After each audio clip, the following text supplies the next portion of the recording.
Olá, tudo bem com vocês? Eu sou o professor Luiz Moraes. Hoje nós vamos ver a arte, vamos falar do tema perspectiva na pintura, fotografia, luz, sombra, imagem simétrica e assimétrica. Vamos lá? Começando com vocês aí, eu vou ler aqui, vocês vão observando a imagem. O que é perspectiva na pintura? Desde seu surgimento na Renascença, quase toda pintura obedecia a esse método de representação. A perspectiva é um expediente geométrico que produzia a ilusão da realidade, mostrando os objetos no espaço em sua posição e tamanho correto. Então, nessa imagem aí, você observa que tem um ponto, né, que no outro desenho para frente a gente vai ver esse ponto que você está observando e que todos os outros pontos divergem para ele. Então, eu vou passar a imagem para você ver que tem as formas, tem o nome e a gente vai ver cada uma. Então, vamos ver no detalhamento, vamos ver o ponto de vista. O ponto de vista aí, você está vendo aí nessa primeira imagem, e ponto de vista, linha do horizonte, ponto de fuga e linhas de fuga. Eu quero que você preste atenção comigo na linha do horizonte. A linha do horizonte é quando você olha para o mar, vamos dizer que você olha para o mar, é até onde a sua vista alcança. Sua vista alcançou lá e teve um encontro lá do final do seu ponto do horizonte com o ponto que veio da Terra. Então você convergiu tudo naquele ponto, foi até onde a sua linha do horizonte pôde alcançar, certo? E aí o ponto de vista, ó, todos convergeram para ele. Então, se você observar na imagem, o ponto de vista sempre vai ter o ponto onde se encontra, né? Se você pegar um X, se você fizer um X, cortou um X, e você observa que vai ter um encontro dos dois eixos, né? Então, essa linha do horizonte e o ponto de vista, o ponto de fuga e a linha de fuga, tudo vão converger para esse ponto, tá bom? E acompanha comigo a leitura. Existem 4 elementos da perspectiva que determinam o nível e o ângulo visual do desenho. São eles: ponto de vista, linha de fuga, linha do horizonte e o ponto de fuga, que a gente acabou de falar um pouco desses elementos, né? E aí, esses pontos vão estar muito presentes nos desenhos. Eu quero que você acompanhe comigo nessa primeira imagem, ver se você consegue perceber alguma diferença de uma imagem para outra. Ou seja, a Última Ceia, porém, em pinturas que não tem ponto, não tem todos os efeitos, né, do que a gente viu lá naquele slide anterior. Observa comigo na primeira imagem. Você vê que você olha para essa imagem e a sua vista não tem uma profundidade totalmente, né? Você tem a impressão, tem a imaginação que essa parede que está atrás desses componentes já está pertinho deles, né? Você acha que já está perto, está próximo, né? E observa aí. E aí agora eu quero que você olhe para outra imagem, que é a mesma imagem da Santa Ceia, e você vê que a sua imagem então, vai um pouco mais além, né? Então, os pontos, né? Aí a gente volta lá para aquela imagem do horizonte lá, você consegue ver que tem mais uma profundidade aí nessa imagem, né? Então, é a mesma imagem, a mesma pinturas, vamos dizer assim, em épocas diferentes, mas que seja a mesma imagem, e uma não tem aqueles pontos de fuga, não tem aqueles detalhes todos, e a outra tem. Então, observe essa diferença que você vê que a imagem maior, que está mais desenhada, que tem mais tinta, você consegue ter uma profundidade maior, você consegue observar além da imagem, além das pessoas que estão na mesa. E já essa outra não, você acha que eles já estão próximos da parede, então tem todos esses elementos nessas 2 imagens, tá bom? Então observa comigo esse quadro da Mona Lisa, né, de Leonardo da Vinci. sobre o efeito da luz e da sombra. Eu vou ler com vocês aí, Mona Lisa, né? Sobre a Mona Lisa. E esse é um quadro aí, de óleo feito em forma na madeira, né? E tem essas dimensões aí da sombra, do efeito da sombra e o escuro. O nome desse ator aí, chiaroscuro, né?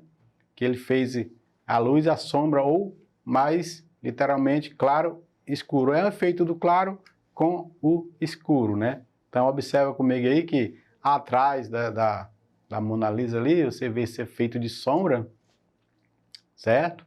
E pouco mais na frente você vê o efeito do claro. Então, esse efeito aí foi da Mona Lisa, um desenho de óleo sobre a madeira, né? Com dimensões reduzidas, obras que representam uma mulher misteriosa, que se tornou famosa ao longo dos séculos. Tá certo? E no outro quadro, você observa também, tem essa técnica aí da pintura aí, você vê na profundidade, veja comigo aí até onde vai o seu horizonte aí. Olhe no quadro e veja que atrás do homem aí, né, da João Batista, tem o efeito do escuro lá, né, e dá a impressão que ele está bem antes, né, e a sombra está... Você vai mais além ainda, o seu rosto, a sua visão consegue ir mais além da imagem, né? Então, também é um efeito sobre a tela de óleo, né?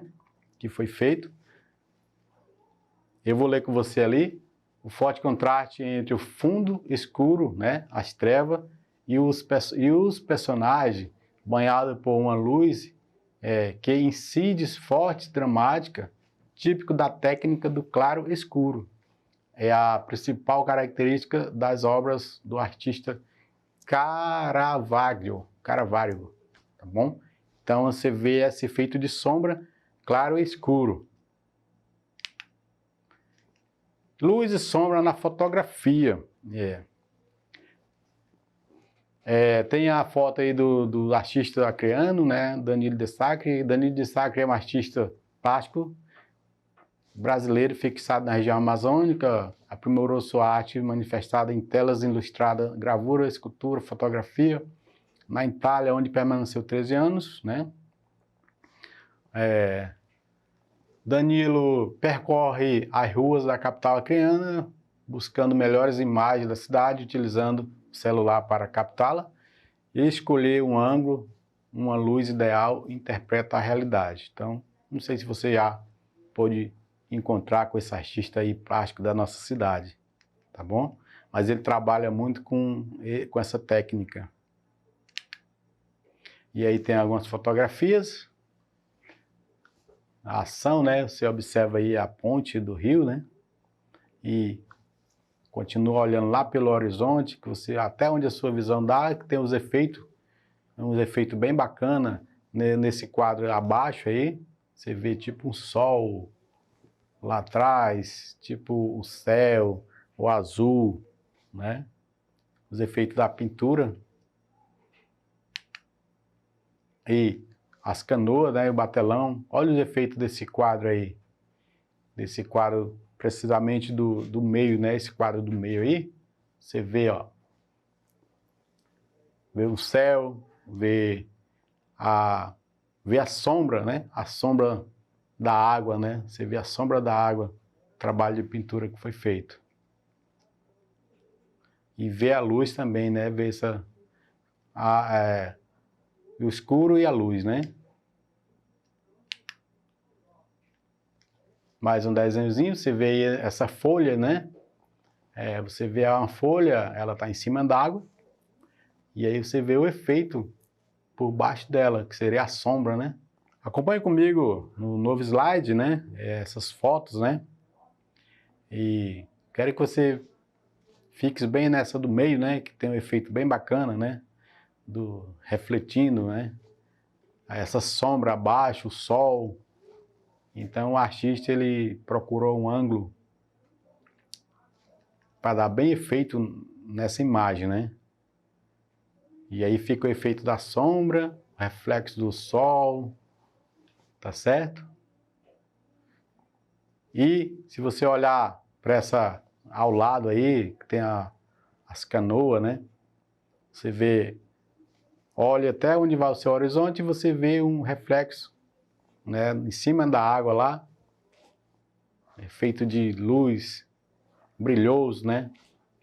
E se você olhar no início mesmo do desenho, você vê o reflexo na água da frente das canoas, né? O efeito que o artista procurou um ângulo bem legal para dar um efeito desse, tá bom? Acompanhe agora mais essas fotos, né? E veja aí nessa primeira foto aí a foto de uma folha, né? Que está refletindo abaixo, a foto de cima, né? Então o efeito está dando esse reflexo, tá bom? Tem mais aí outras imagens aí. Observem. Vamos falar da simetria e assimetria. O que seria? Simetria real ou bilateral. As duas metais são exatamente iguais. Então, se você tem essa primeira imagem aí, né, um desenho de uma pessoa, então ele dividiu o meio, né? Então, a uma imagem é igual, o meio é igual, ele partiu no meio e deu pedaços iguais. Então, é a metade, tá bom? A metade. No outro desenho do meio, você vê que tem a imagem para cima e para baixo seria a metade. Então, já diz, né? Duas metades exatamente iguais. A borboleta também é um bom exemplo, né? Divida a borboleta no meio aí, você vai ter metades iguais.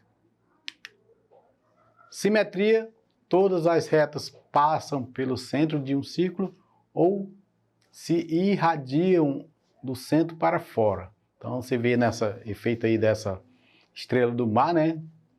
Você vê aí que o círculo irradia do centro para fora. E nessa outra aí, né, nessa outra flor, você vê também que tem esse efeito de simetria. A simetria, os lados não possuem eixo central, portanto um lado não é igual ao outro. Então é muito fácil de entender, um lado não é igual ao outro. Se você ver nessa imagem aí, ó, você vê que um lado está mais penso que o outro. Então, não sei se você já fez pepeta na sua vida alguma vez, que você faz quando você mede aquela talazinha de um lado para o outro, se você deixar a tala um pouquinho maior do que o outro lado, a pepeta fica pensa, então ela não sobe direito. Se você já fez uma pepeta, você já observou bastante esse ponto aí de simetria, tá bom?